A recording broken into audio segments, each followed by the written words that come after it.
Bonjour, j'espère que vous allez bien aujourd'hui. Nous arrivons à la deuxième partie de notre réflexion sur deux chemins et deux arbres d'après le texte de Jésus dans Matthieu chapitre 7, verset 13, où il dit dans le Sermon sur la montagne, entrez par la porte étroite, car large est la porte et spacieux est le chemin qui mène à la perdition, et il y en a beaucoup qui entrent par là, mais étroite et la porte est resserrée le chemin qui mène à la vie. Il y en a peu qui le trouvent. Alors, nous avons vu qu'on vit dans une ère d'ambiguïté morale. Les gens aiment avoir une troisième voie, alors que pour Dieu, dans la plupart des textes de la parole de Dieu, eh bien, il y a une voie qui mène à la perdition et une voie qui mène au salut. Et s'il y en a un qui était certainement bien placé pour le dire, c'est le Seigneur Jésus lui-même. Lui qui a goûté à la mort, qui a goûté à ce que c'est que d'être abandonné du Père sur la croix du Calvaire pour subir notre colère à notre place, eh bien, il est certainement le mieux qualifié pour nous dire avec autorité que la porte est large, le chemin spacieux qui est emprunté par la grande majorité des gens, eh bien, ne mène qu'à la perdition. Vous savez, le monde, avec sa porte large et le chemin spacieux, promet la vie et le plaisir, mais que livre-t-il en fait? Il ne livre que la mort.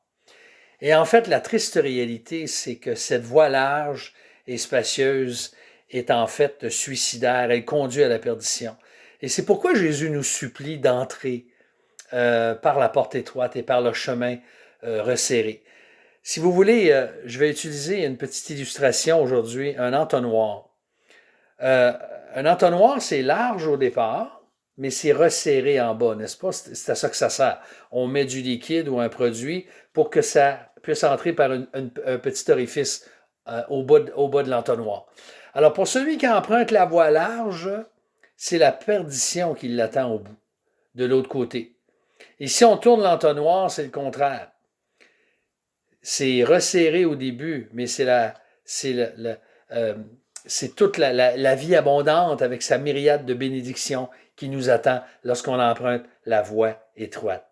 Donc, quand Jésus s'est adressé à ses disciples, nous le savons, après sa rencontre avec le jeune homme riche, et Pierre lui a dit, ben, Seigneur, nous, on a tout quitté pour te suivre. Et puis là, Jésus a dit, hein, il n'est personne, en vérité, je vous l'ai dit, il n'est personne qui ayant quitté à cause de moi et à cause de l'Évangile, maison, frères, sœurs, père, mère, enfants ou terre, qui ne reçoivent au centuple présentement dans ce temps-ci des maisons, des frères, des sœurs, des mères, des enfants, des terres, avec des persécutions même, et dans le siècle à venir la vie éternelle. C'est dans Marc 10, versets 29 et 10. Alors, quand on vient au Seigneur Jésus, en fait, quand Jésus devient mon maître, je dois lui abandonner ma vie. Je laisse mes bagages à la porte. Il y a un prix à payer. Il y a un renoncement réel. Et il y en a très peu de gens qui sont disposés, on dirait, à le payer, préférant le chemin large et spacieux, la voie de la facilité, sans réfléchir à sa destination.